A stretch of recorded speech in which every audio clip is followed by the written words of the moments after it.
Bom, pessoal, passaram bem a semana, estão tranquilos, à medida do possível, por tudo que está acontecendo no nosso mundo, no nosso Brasilzão, meu Deus. Mas as aulas de redação estão aí e a gente vai continuar nessa pegada, certo? Deixa eu compartilhar a tela para mostrar o que a gente vai falar hoje. Vamos lá, então, pessoal. Tá espelhando aí bonitinho para vocês? Espero que sim. Sim, professor.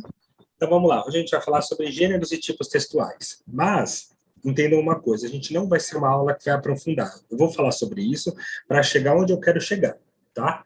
Porque algumas coisinhas a gente não precisa falar tanto, porque a Andrea vai falar com vocês sobre isso, esmiuçar direitinho cada tipo, cada gênero textual e por aí vai. Ok? Então, é só um começão sobre isso, a nossa aula 2 aqui. Tá bom? Não fiquem com medo.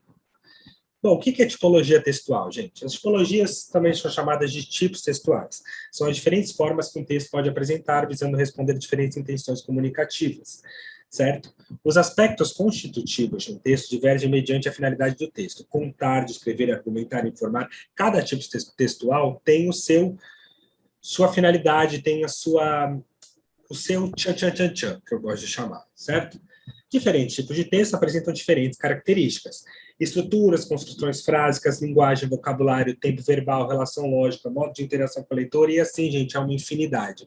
Porque os tipos textuais, deixa eu passar aqui, eles são 6, né? Eu gosto de trabalhar com 6. Tem alguns professores que passam 5, alguns até 4, que conseguem aglutinar algumas coisas, certo? O que acontece? Eu deixo 6 porque eu vou pecar pelo excesso, porque vai que tem uma questão que faz uma perguntinha bem capciosa sobre alguma coisa e vocês vão falar, ué, mas eu não lembro desse tipo textual, só eram 5, só eram 4, certo? É o narrativo, o descritivo, o expositivo, o dissertativo e o injuntivo e o prescritivo, que é o que o pessoal costuma juntar tudo numa bola só. Mas vocês vão entender por que o pessoal junta, tá? Isso são os tipos textuais. E os gêneros textuais? Os tipos são 6, os gêneros, gente, são milhares. Tudo que for algum tipo de comunicação escrita ou até não escrita, na verdade, você é um tipo de gênero textual. Então, aqui a definição. Gêneros textuais são classificados conforme as características comuns que os textos apresentam em relação à linguagem e conteúdo. Existem muitos tipos de gêneros textuais, os quais promovem uma interação entre interlocutores de determinado discurso. É importante considerar seu contexto, função e finalidade, pois o gênero textual pode conter mais de um tipo textual. Olha que loucura isso. Isso, por exemplo, quer dizer que uma receita de bolo apresenta a lista de ingredientes necessárias, que é uma tipologia do texto descritivo, e o modo de preparo, que é do texto injuntivo. A gente já vai entender o que cada um desses são. Mas para vocês entenderem que tudo é uma grande mistura. Na linguagem, né, seus códigos, é tudo meio zoneado mesmo. Mas tem uma lógica? Tem uma lógica. Mas é meio misturado, sim. Você não consegue separar tudo por casinha, sabe? Isso é isso, isso é isso. Por isso que talvez português seja uma matéria considerada tão difícil. Falar brevemente sobre eles, tá? Narrativa. Apresentações de personagens no tempo e no espaço. A estrutura da narração é dividida em apresentação, desenvolvimento, clímax e desfecho. Um exemplo clássico que eu sempre gosto de usar, Chapeuzinho Vermelho. Chapeuzinho Vermelho é isso, ela tem apresentação, desenvolvimento, clímax e desfecho. Ela também contextualiza o lugar, o ambiente, o tempo. Tudo isso está ligado ali no gênero narrativo do conto aqui, no caso. O conto, ele entra como um gênero textual aqui da narração. Aí temos, como exemplo, romances, novelas, crônicas, contos de fada, fábulas, lendas e um monte de mais. Gente, quando eu falo romance não necessariamente é a história de amor, tá? Do casalzinho. Não. Um livro sangrento, como por exemplo, sei lá, Crepúsculo. Tá assim. Não gosto de Crepúsculo, mas vamos lá. Ele é um romance. Ok. Harry Potter, por exemplo, que não, teoricamente não é uma história de amor, é um romance, tá? O romance é um conto que ficou muito grande, tá? Entendam isso. Então, sempre quando vocês veem, principalmente o Sérgio vai falar muito, o romancista e tal, não sei o quê, não é porque ele escreveu histórias de amor, tá? Romance é uma outra coisa. O Sérgio também vai falar bem sobre isso com vocês. Não é minha área. Professor, Descritiva. Pode falar. Você falou que em um gênero textual podia ter... Eu me confundi e eu queria ter anotado. Ó, por exemplo, quer dizer que uma receita de... Opa, pois o gênero textual pode conter mais de um tipo textual. Por exemplo, quer dizer que uma receita de bolo apresenta uma lista de ingredientes necessárias, que é um texto descritivo, e o modo de preparo, que é de um texto injuntivo. Dentro dele, você vai ver, quando eu for explicando, principalmente quando eu falar texto descritivo e injuntivo, você vai entender um pouquinho melhor. O descritivo. Os textos descritivos se ocupam de relatar e expor determinada pessoa, objeto, lugar, acontecimento. Dessa forma, são textos repletos de adjetivos, os quais descrevem ou apresentam imagens a partir das percepções sensoriais do locutor. O que tem isso? Diário, relato, biografia, notícia, currículo, lista de compras, cardápio. Repara que são tudo coisas que estão descrevendo. Tudo isso daí, quando a gente vai vendo, está sempre descrevendo alguma coisa. Então, é meio que óbvio, tá, gente? A nomenclatura, tá? A etimologia da palavra. Descritivo, descreve, narrativo, narra, mas é que tem sempre um pouquinho a mais, né? Você não consegue pegar só uma palavra pela palavra. Expositivo. Vocês fazem muitas vezes na redação sem querer, mas aí vocês fazem a dissertação expositiva. Os textos expositivos possuem as funções de expor determinada ideia, por meio de recursos como definição, conceituação, informação, descrição e comparação. Repara nessas palavras: definir, conceituar, informar, descrição, descrever e comparar. São coisas que eu costumo falar que é a parte chata da coisa, que são seminários, palestras, conferências, entrevistas, trabalhos acadêmicos, enciclopédias. É um tipo textual que trabalha com gêneros mais sérios, digamos assim, sabe? Uma coisa mais rebuscada, talvez. Por quê? Porque tem que definir, conceituar, informar, descrever, comparar. Repara que são palavras bem minuciosas. É diferente de uma narração, por exemplo, que você vai ter um ponto mais aberto, uma coisa mais lúdica. Os textos expositivos não têm essa cara. Dissertação, que é o nosso querido aqui, né? Os textos argumentativos são aqueles encarregados de expor um tema ou assunto por meio de argumentações. Aqui, são marcados pela defesa de um ponto de vista, ao mesmo tempo que tentam persuadir o leitor. O dissertativo argumentativo é que tem mais esse foco, por isso que eu deixei isso daqui aqui. Por exemplo, editorial, jornalístico, carta de opinião, resenha, artigo, monografia. Repara que muito do que os vestibulares cobram e de redações que vocês já fizeram na vida estão ligadas aqui ao texto dissertativo. Porque, carta de opinião é uma coisa que às vezes pedem, resenha, às vezes coisas que pedem, artigo de opinião e monografia também é uma parte que depende de vocês defenderem. Claro que tem dois tipos de dissertação, a gente já vai conversar sobre isso, que é o foco da aula, mas vocês reparam que vocês têm sempre a dissertação ela tem sempre uma coisinha a mais, no sentido de que vocês têm sempre uma opiniãozinha para pôr. E por isso que os vestibulares pegam isso, e não deixam os textos positivos, por exemplo, para vocês fazerem. Seria mais fácil, talvez, mas não. Então, a gente quer um texto dissertativo, que é para ver o grau de como vocês conseguem argumentar e desenvolver os textos. Injuntivo. Olha lá, agora naquela dúvida aqui. Muita gente tem muita questão, às vezes, de vestibular, de Enem, que pega isso e o pessoal se confunde, tá? O texto injuntivo, também chamado de texto institucional, é aquele que indica uma ordem. Eu vou arrumar a câmera. Já puxei ele Tem alguém com o microfone ligado?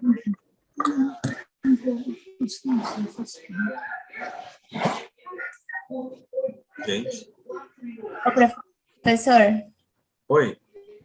É a Amanda. Quando o senhor criou o link, não tinha uma opção do senhor multar as pessoas que estão na sala? Porque Mas o senhor deve tem ser. essa possibilidade. Esse poder, né? Esse grande poder. Tenta dar uma olhada. É que, gente, meu Zoom tá muito zoomado. Consigo mexer. Professor, ali no Mute All, MTU-ALL, tu muta, o senhor muta todo mundo. Deixa eu abrir aqui. Não tá abrindo para mim. Vamos ver se abre aqui. Eu não gosto de mutar vocês, porque às vezes vocês precisam falar comigo. Vamos seguindo. Eu não estou conseguindo abrir a droga da aba aqui. Mas aí o senhor pode ir nos participantes da sala. Aí lá você vai ver todas as pessoas. Aí dá para ver quem tá com o áudio aberto ou não. Aí acho que é só clicar no microfone mesmo, que Você consegue mudar. Aí. Quem é a Amanda? Dalila, que tá com o áudio aberto. Professor, tem o botão Mute All. Ao invés de clicar um Eu não por tô um, achando. pode só clicar. É esse no meio, ó. Em cima do chat, onde tá escrito chat. Isso, é. Aqui. Ali onde tá escrito Bianca Barbosa. Gente, Do lado do invite. Do lado direito. nomes ali, ó. achei. Bom, agora vocês estão mutados. Só que se precisar falar comigo vai ser difícil. Mas de tempo em tempo eu abro aqui, porque eu não estou conseguindo abrir o chat. Não, a gente consegue abrir sim, ó. Eu fiz o teste, viu? É só a gente abrir. Então, perfeito. É só para pedir o silêncio momentâneo. Voltando. O injuntivo, gente, também chamado de texto institucional, é aquele que indica uma ordem de modo que o locutor objetiva orientar e persuadir o interlocutor. Por isso, apresenta, na maioria das vezes, verbos no imperativo. Um exemplo clássico é propaganda, que é um gênero textual que cai muito, né? Receita, bula, manual e regulamento. Mas repara, gente, que o texto injuntivo, ele trabalha no sentido de, são regras a serem seguidas, né? Uma propaganda está sempre falando compre, faça, aconteça, enfim. A receita fala faça por esse caminho para conseguir tal resultado. A bula tome desse jeito para conseguir tal resultado. O manual construa dessa forma para não sei o quê. O regulamento precisa ser desse jeito, papapá. Certo? E por quê?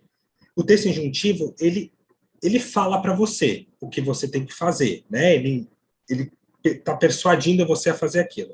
Porém, ele não é tão firme no sentido de ser coercitivo. Quem é que tem essa função? O prescritivo. Assume um caráter um tanto quanto coercitivo, imposto, regido por condições inquestionáveis de atuação. Ou seja, proceda sempre dessa forma e não opte por outra alternativa. Um exemplo. Regras de trânsito. Ou você faz isso, ou você vai preso, você vai pagar uma multa. Instruções de concurso. Se você não faz isso, você zera uma prova. Artigos constitucionais, por exemplo, as leis, né? Ou é isso ou é aquilo. Repara, todo texto prescritivo é um texto injuntivo, correto? Mas nem todo texto injuntivo é um texto prescritivo. Entenderam? Tem uma diferenciação. O prescritivo é um pouco mais forte. E por isso que muitos professores aglutinam tudo num texto injuntivo. E aí coloca, por exemplo, porque regra de trânsito não deixa de ter um texto injuntivo, mas é que ele tem um plus a mais. Ele também é prescritivo. Ele vai além só do injuntivo. E isso é que talvez gere uns problemas entre alguns professores e tal, mas eu prefiro passar mais, porque, por exemplo, vocês estão fazendo uma prova, alguma coisa, e aparece, qual desses é um texto prescritivo? Ou aparece um tipo de texto e qual é? Aí vocês veem todas as opções, aí vocês veem o injuntivo. Vocês já marcam, logo o primeiro. E aí, de repente, ele tem um a mais que não é um prescritivo. Então, por isso que eu gosto de sempre mostrar que tem isso aqui. Eu gosto muito dessa diferenciação entre eles. Os dois são praticamente do mesmo estilo, mas um é um pouco mais forte que o outro, um é mais bravo que o outro, digamos assim. Dissertação, o que é? Agora eu quero saber de vocês. O que é uma dissertação? O que vocês acham? O que vocês conhecem, então, por dissertação no sentido da nossa prova, tá? No sentido da nossa redação.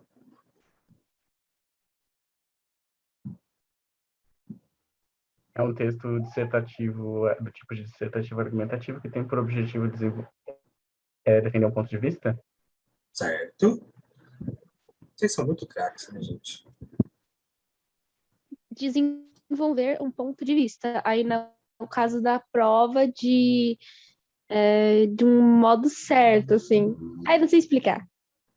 Sabe sim, Tipo, vamos lá. ele tem um Vamos modelo. junto. Você tem que seguir esse modelo. Certo. A prova tem um modelo. Você tem que seguir esse modelo e você não pode simplesmente expor sua opinião. Você tem que seguir esse modelo também. Isso. E é isso. É isso aí. A gente tem que Defender expor a sua nossa... ideia. Oi? Defender a sua ideia.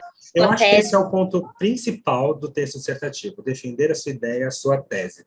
Eu acho que essa é a frase que eu mais gosto de usar, porque, ao meu ver, ela é a base do texto dissertativo. Você tem muita coisa para falar do texto dissertativo, como, por exemplo, A dissertação é um conjunto de reflexões, debates, discussões, questionamentos acerca de determinado tema.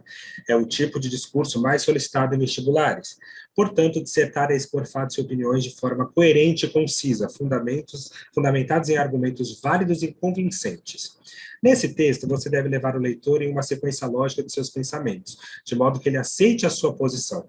Tá vendo essa frase? Para mim, essa frase é exatamente a defesa do ponto de vista.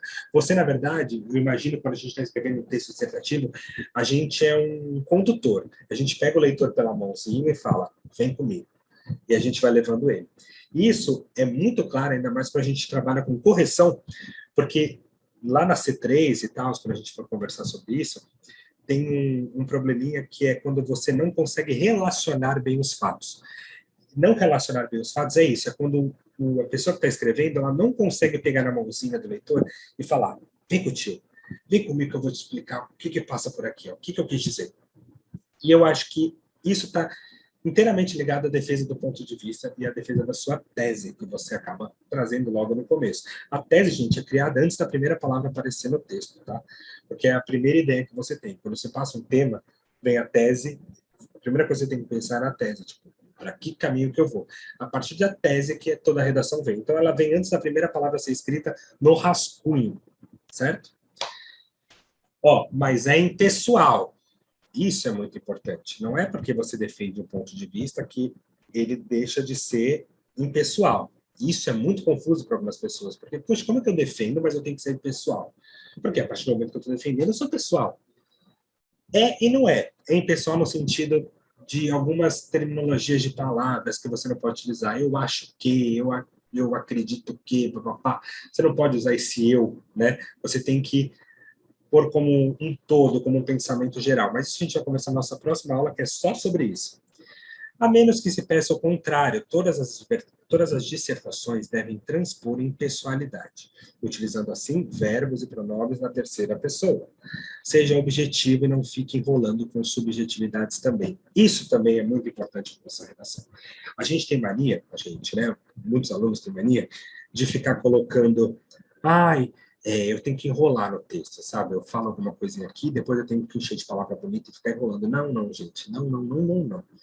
Isso não é um texto dissertativo. Um texto dissertativo é um texto que você pega, formando uma tese, através de opiniões, fatos e dados, você vai comprovar o que a sua opinião impessoal está sendo feita. Então, não tem essa de embromation, porque quando o texto é bem escrito, dissertativo, não existe nada de, eu preciso fazer embromar, porque, na verdade, vai te faltar linha.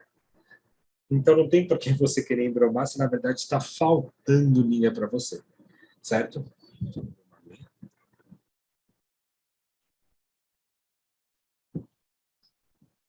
Com isso, o pessoal acaba levantando muito uma coisa. O texto dissertativo ele tem dois caminhos, tá? O expositivo, que é a modalidade textual adequada para tratar de informações tidas como verdades inquestionáveis e tem o objetivo de informar o leitor sobre o máximo de aspectos relevantes ligados ao tema. Que é, por exemplo, quando você vê alguém no noticiário que a pessoa caiu, bateu a cabeça e morreu. O expositivo vem e traz esses dados. Fulano de tal, 44 anos, morador de não sei aonde, sofreu não sei o que lá. Repara, não existe o seu ponto de vista sobre isso. Por mais que você tenha, no texto expositivo não há. E um problema que muitos de vocês acabam fazendo, com essa coisa de, eu preciso de repertório, eu preciso trazer não sei o quê, vocês colocam o texto expositivo no começo de parágrafo, às vezes até no tópico frasal, aí depois continua nele e finaliza sem criar um argumento em cima disso. Aí, ponto negativo na C3. Por quê? A dissertação é uma dissertação argumentativa, que vai além da exposição organizada das informações. Vai além, não quer dizer que não vai, tá? Ela precisa trazer dados, fatos, argumentos, porque isso vai contar como repertório, isso vai ajudar vocês a defenderem a tese de vocês, vai ajudar vocês a argumentarem, fundamentar suas argumentações. Porque não adianta, a argumentativa precisa da expositiva. A expositiva não precisa da argumentativa, porque ela faz a dela e acabou. A argumentativa precisa que você traga um dado e dele você construa alguma coisa. Se você faz só construindo sem trazer um dado, você vai ter problema lá na C2 de repertório, possivelmente, e na C3 porque vai falar, repertório de senso comum, argumentação de senso comum, argumentação fraca, argumentação frágil, argumentação sem dados e argumentos, sem fonte. Então, a argumentativa precisa muito da expositiva, tá? Com isso, vai além da exposição organizada das informações. Nela, o autor apresenta a sua visão crítica do tema, ou seja, vê o assunto como algo polêmico, isso eu acho perfeito, que gera versões sobre a verdade do fato. Atenção, só existe argumentação porque há a possibilidade de discordância. Isso é fato, gente. A argumentação só existe, por isso que a gente cria uma tese, para saber que caminho a gente vai seguir. Se não há uma discordância dos fatos, ele vira um texto expositivo. Se não tem caminhos a seguir, vira um texto expositivo. Porque o homem caiu do 14º andar, de 44 anos, bateu a cabeça. Acabou, não tem como falar. Não, ele não caiu, não bateu a cabeça, ele não tinha 44 anos. Agora, quando você vai para um texto argumentativo, por exemplo, pular de prédios é legal ou não? Aí, ó, sim, temos caminhos a serem seguidos. E se temos divergência, temos possibilidade de discordância, então temos um texto dissertativo argumentativo. E isso é claro, isso é o que os vestibulares fazem com vocês. É que o Enem não faz, né? Isso a gente vai conversar também na nossa discussão. Mas a FUVEST gosta muito. A FUVEST traz como tema, por exemplo, para vocês, existem limites para a arte? Por quê? Tem gente que vai falar que existe e tem gente que vai falar que não existe, vocês concordam? Porque para algumas pessoas existem e para outras pessoas não existem. A FUVEST não quer saber, na verdade, se você é a favor ou contra. Ela quer saber o que você consegue argumentar sobre isso. Por isso que a FUVEST é muito argumentativa. O Enem também tem isso, porque, por exemplo, ele traz os estigmas da saúde mental da sociedade, lá, no último tema, por exemplo. Ok, o Enem traz porque você pode falar que existem os estigmas e que não existem. Você pode seguir esse caminho, mas repara que o Enem já deixa a frase não uma afirmativa para você. Existem os estigmas da saúde mental, não sei o quê. Ou seja, ele já está falando, existe estigma da saúde mental, fala sobre isso. Você até pode ir contra e falar que não. E o Enem vai ter que aceitar, se você argumentar e for coerente com as suas ideias. Mas repara que o Enem ele já vai, coloca vocês sempre. Os desafios do ensino de surdos no Brasil. Olha lá, já vem a palavra dos desafios, ou seja, esses desafios são um problema. Então, já colocou para vocês. Então, vocês vão ter muita chance de ir para outro caminho. Como você vai falar? Não tem desafios, na verdade, é tudo muito bom. Os desafios são de natureza ilusória, porque eles não existem. Repara, o Enem ele quer que todos vocês sigam o mesmo caminho, diferente de uma FUVEST que coloca uma pergunta, cada vai para um lado. Por isso que o Enem nunca vai trazer um tema, na minha opinião, vai ser muito difícil de trazer atualmente um tema como aborto, porque o aborto é um tema que vai ter muita discrepância, e o Enem não vai querer essa discrepância, entendeu? Ele vai querer ficar quietinho na dele e falando, comigo não vou mexer nesse vespeiro, não. Eu sempre falo, o Enem não mexe no vespeiro. Continuando. Dissertação argumentativa é o nosso caos? Então, já que ela tem tanta regrinha, não é o nosso caos, gente. Nossa próxima aula vai falar sobre só dissertação argumentativa, todas as regrinhas dela, tudo que ela precisa para que ela seja construída. E, gente, ela não é o nosso caos, ela é a nossa solução, como eu falei na nossa aula passada. A gente tem uma coisa muito forte com a dissertação argumentativa, porque isso a gente faz na vida, né? O texto dissertativo argumentativo a gente faz de forma oral na vida. A gente está sempre defendendo o nosso ponto de vista de algum modo, seja para os nossos pais, seja para namorado, namorada, seja, enfim, na vida. A gente está sempre... Pode reparar, sempre que a gente não defende alguma coisa que a gente acredita, a gente sempre fica mal, não fica? Sempre dá aquela sensação de, eu devia ter falado tal coisa, eu devia ter feito com isso. A dissertação argumentativa é isso. Então, como você não vai defender, como ela pode ser o nosso caos, se ela é simplesmente defender o que você acredita, o que você pensa? Claro, às vezes, no vestibular, a gente tem que defender alguma coisa que a gente não acredita tanto, que a gente não conhece tanto. Mas isso gera um pouco de medo na gente, né? De, meu Deus, o que eu vou falar? Mas defender é sempre defender um ponto de vista. E às vezes a gente não vai estar tomado de argumentos, mas a gente sempre vai ter algum argumento. Vocês vão ver isso no futuro, que existem aulas que todo tema a gente consegue desenvolver, porque o Enem é pensado para que a gente consiga desenvolver os temas, tá? O Enem, o INEP é maldoso? É, mas ele não quer destruir vocês. Então, ele nunca vai trazer, por exemplo, as diretrizes da lei, não sei o que, não sei o que, não sei o que lá, que é uma coisa que vocês não sabem. O Enem é feito para jovens e ele vai trazer temas que jovens consigam falar. Vocês podem perceber, todos os temas são sempre trabalhados nesse sentido. Eu acho que talvez a surdez no Brasil foi um dos mais complicados, porque muita gente não sabia nem direito o que era surdo, né? Confundia com surdo-mudo e por aí vai. Agora, gente, eu quero passar um exercício para vocês, tá? Antes, na verdade, eu vou abrir aqui o chat, quero saber, ou vocês podem falar comigo também, porque eu gosto bastante de vocês, como vocês acreditam, o que vocês sentem na dissertação argumentativa? Agora, antes da gente começar a fazer redação e tudo mais, qual é a dificuldade que vocês encontram nela?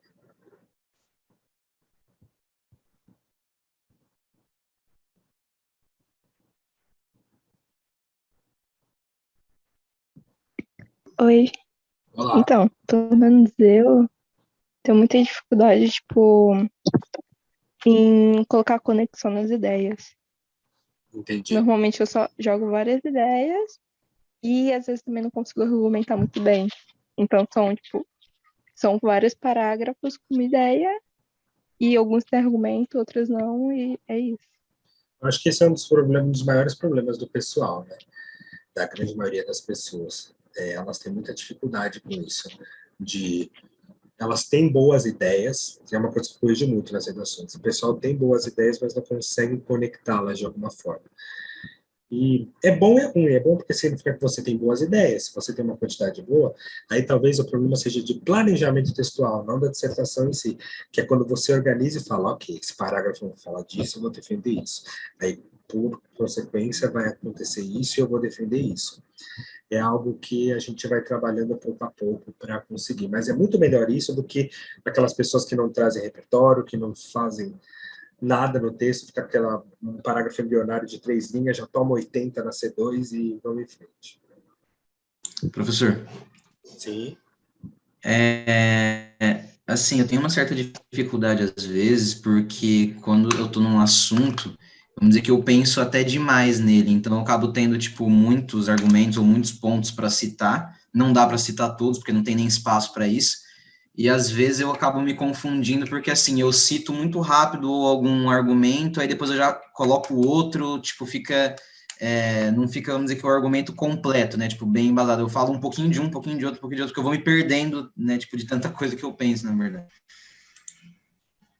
Então, isso, na verdade, gente, é muito focado no planejamento textual, que é quando a gente acaba tendo muitas ideias, e as ideias acabam dificultando para a gente, elas acabam atrapalhando a gente. Porque você tem que pegar as ideias e falar, tá, qual ideia é a mais importante aqui? E vários assuntos têm muitas ideias, e você vai ter que pegar e falar, não, essa ideia aqui é mais importante por causa disso, disso, disso, disso, disso, disso, disso. Então, esse talvez seja um grande tchan-tchan-tchan da coisa. Organização. A C3, ela cobra a organização também de vocês. A organização é o que vem antes do texto, né? São 4 pontos que ela cobra, a organização é o que vem antes. E é exatamente isso. Isso é muito comum, e o que muitos alunos fazem, eu dou muito ponto, tiro ponto, na verdade, na C3 deles, é quando eles, principalmente no último período do parágrafo, eles levantam alguma ideia. Ah, assim como acontece em tal coisa, tal coisa. E aí não dissertou sobre. Eu falo, aqui a sua ideia ficou embrionária, você citou e você não aprofundou. E aí o leitor, né, o corretor, ele é um ser que não conhece nada que está acontecendo. Então não adianta você ficar falando e achando que a gente vai entender. Você tem que sempre esmiuçar e deixar claro para a gente a sua ideia. Professor, eu também erro muito em coesão. E também isso que você falou de... É como se minha redação fosse rasa, sabe? Entendi. Não é aprofundado um assunto. Depende o que seria o raso, tá? Porque, por exemplo, uma dissertação, Você pode trazer, tem muito corretor por aí que fala que o seu repertório é raso. Não existe repertório raso, já falei para vocês, tudo é repertório. Desde seja legitimado, pertinente, produtivo ao tema, que é o mais difícil de fazer, é o produtivo. Então, não existe. Agora, claro, a argumentação pode estar frágil, que a gente chama, que é quando você tem, às vezes, um bom repertório, mas você não consegue desenvolver ele na sua ideia. Não tem muito segredo, gente, isso, porque não tem muito como ensinar, porque são sempre um repertório, é sempre uma ideia diferente, é sempre uma argumentação diferente. Então, a gente não consegue chegar com isso e falar, é assim, assim, assado. Não dá. A gente precisa de que vocês treinem, porque é só treinando que você vai vendo, aqui eu consigo aprofundar mais. É só na tentativa e erro, não tem muito mistério. Infelizmente, não tem. Então, é só Professor. treinar. Oi? Oi, tudo bem? Minha maior dificuldade é encontrar um embasamento teórico, porque eu às vezes acabo inventando, porque eu não lembro dados, eu não consigo falar o MEC em 2019, 56% de tal, eu não consigo lembrar essas coisas. Então, mas você não precisa trazer repertório como... Deixa eu ver aqui o chat também. Você não precisa trazer repertório como sendo só dados e fatos. Todo repertório é válido. Então, realmente, é muito difícil lembrar isso. Isso você pode pegar nos seus motivadores. Posso usar dados dos seus motivadores? Pode. O Enem, inclusive, gosta que vocês usem. O que vocês não podem é só usar dados dos textos motivadores. Entendeu? Então, não se preocupe, é muito difícil. Eu mesmo nunca escrevi uma redação minha que eu trouxesse algum dado. Tipo, 95% das pessoas não têm internet no Brasil. Pô, não consigo lembrar essas coisas, acho muito difícil. Mas uma coisa que eu vou falar para vocês que eu não deveria, mas eu vou falar. Vocês sabiam que, na verdade, Deus que me livre, os corretores não podem jamais fazer isso. Mas, na verdade, gente, vocês podem até inventar dado. É que, claro, é muito perigoso. Se você for inventar dado, vai ser sempre complicado, porque vai que o corretor sabe. O Enem não paga a gente para pesquisar. Então, se você virar e falar, 47% das pessoas, segundo fontes do G1, 47% das pessoas já pensaram em suicídio. Tipo, eu não consigo provar. E não é função do corretor ir pesquisar isso na internet, entendeu? Para ver se é um dado certo. Só que assim, você vai correr o risco de fazer isso e de repente o corretor tá com o ovo virado e falar, eu vou lá ver se isso não é verdade. E claro, não pode ser um dado muito maluco. Não estou aconselhando vocês a criarem dados. É muito mais fácil a gente criar um repertório que vocês saibam, até porque vocês vão conseguir desenvolver muito mais fácil. Mas, por exemplo, a não ser que seja um dado, 95% das pessoas são classe A no Brasil. Pô, peraí, é óbvio que isso daí é mentira. Aí o corretor vai pegar aí, né? Vocês estão mentindo. Mas você é meio que livre para isso. Você pega os dados dos textos. Professor. Oi? Qual a maior diferença da FUVEST para o Enem? A gente vai ter uma aula só sobre isso. Sei. Então tá bom. Mas eu vou te falar uma frase, que é o começo da minha aula, dessa aula que a gente tem, que é aula é diferença entre o FUVEST e o Enem. O Enem tem uma redação dissertativa, argumentativa. E a FUVEST tem uma redação dissertativa, argumentativa. A FUVEST quer que vocês, o Enem, como eu falei, ele quer que todo mundo siga o mesmo caminho. A FUVEST quer que cada um de vocês vá para um lado e que tenha muita autoria. Autoria não é criatividade, tá, gente? Autoria está linkada à tese de uma forma muito convincente.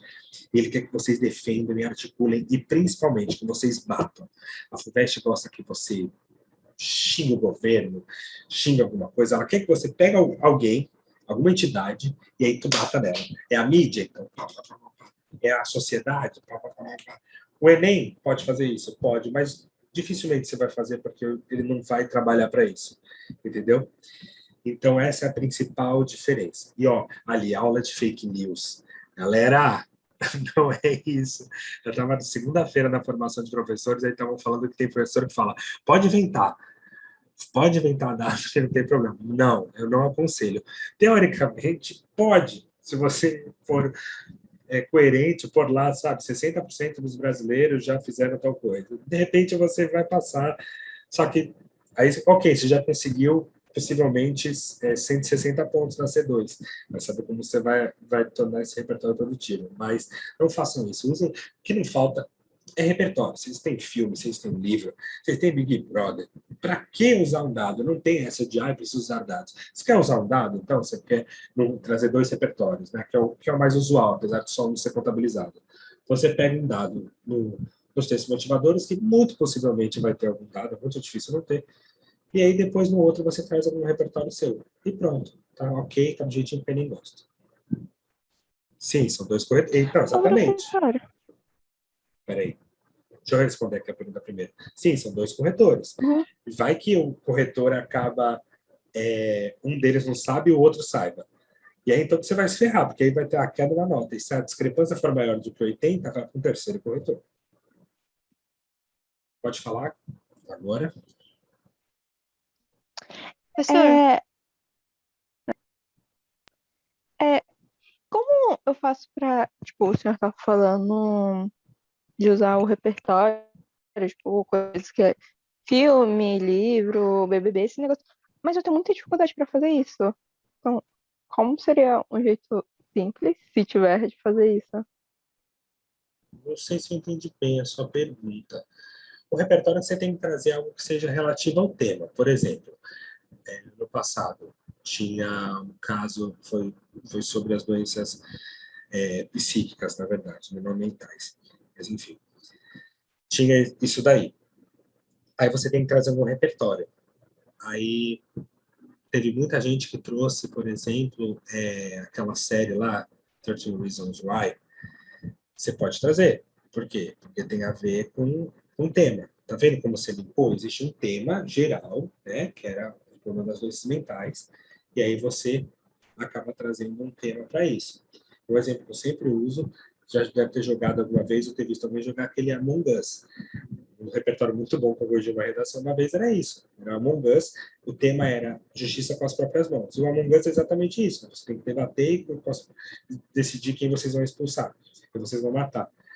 E é exatamente isso. Então, isso é o repertório. Você tem que trazer algum conhecimento de mundo de fora, além do que tem no texto motivadores, que converse com o tema. Entendeu?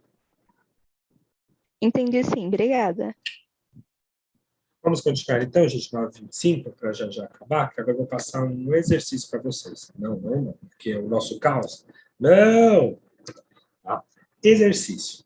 Não é uma dissertação argumentativa ainda, eu preciso conhecer a escrita de vocês, tá? Então, vamos começar por aqui.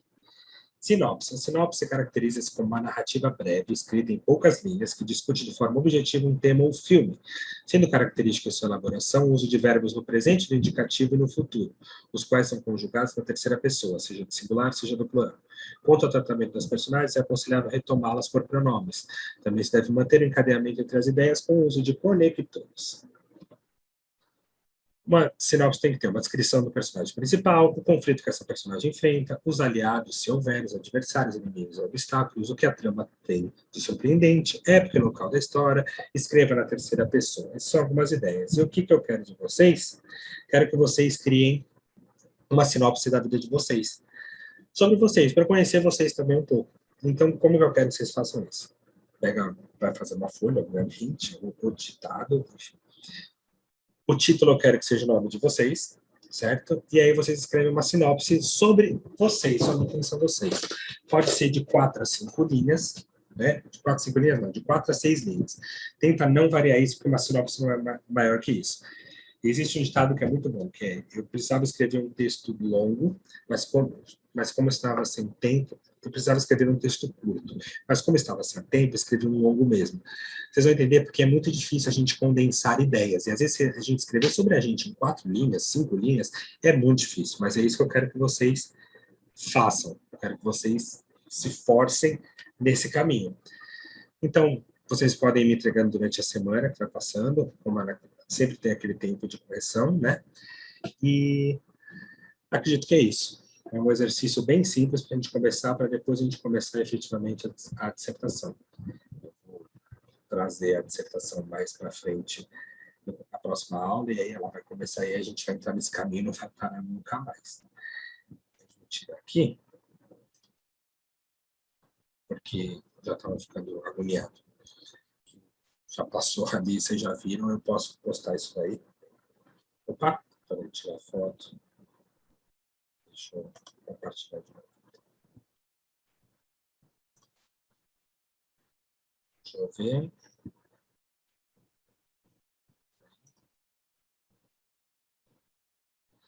Eu posso disponibilizar também o material lá, gente, depois eu vejo por apresentação lá, e vocês podem dar uma olhada. Tá? Mas, basicamente, todos vocês, eu peguei uma coisa que é bem simples, né? Uma sinopse, é um texto bem tranquilo para vocês. É bem curtinho, é só para ver a escrita de vocês, ver como vocês são com os desvios ortográficos, porque um texto pequeno a gente já consegue ter essa noção. E acredito que é isso. Mais alguém quer copiar?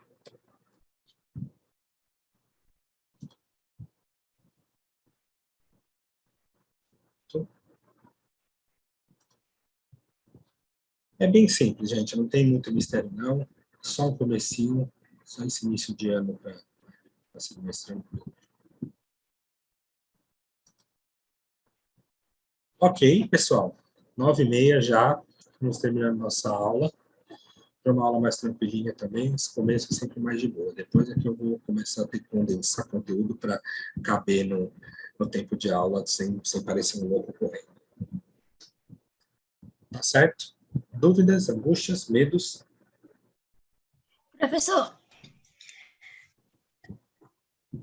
Pode falar. sobre a redação da FUVEST, na conclusão, como que ela é, tipo assim, feita? Porque na do Enem tem que falar o quê, como, onde, né? O E Enem essa tem a não tem proposta uma de... estrutura? O Enem tem uma proposta de intervenção. A FUVEST não é obrigatória. Você pode, inclusive, fazer uma proposta de intervenção na FUVEST, porque é um tipo de finalização, mas não é obrigatória. A gente também tem uma aula da FUVEST, fica tranquila, que eu falo sobre possíveis conclusões que você pode fazer. Basicamente, é retomada. É síntese, que você resume o tema e retoma algo do começo, para criar circularidade no texto. Mas isso a gente vai ver mais para frente. Ó, perguntaram onde vamos salvar a aula. Eu vou subir o vídeo, ela vai para o YouTube, como normalmente acontece, e aí eu vou colocar o arquivo no nosso Drive, lá no meu Drive do Matheus. Tem a parte de linguagens, aí tem o Matheus, aí eu vou subir lá a apresentação, ok? Professor, Sim. por onde que será possível enviar o texto? Como eu falei, não lembro se todo mundo viu a aula, né? Às vezes tem gente que não viu. É pelo Messenger do Facebook. Eu estou lá no grupo que tem Ok, no Facebook obrigado. dos professores, porque lá é o melhor caminho para eu conseguir manter tudo salvo de vocês bonitinho. Mais alguém? Então, vou parar aqui a gravação.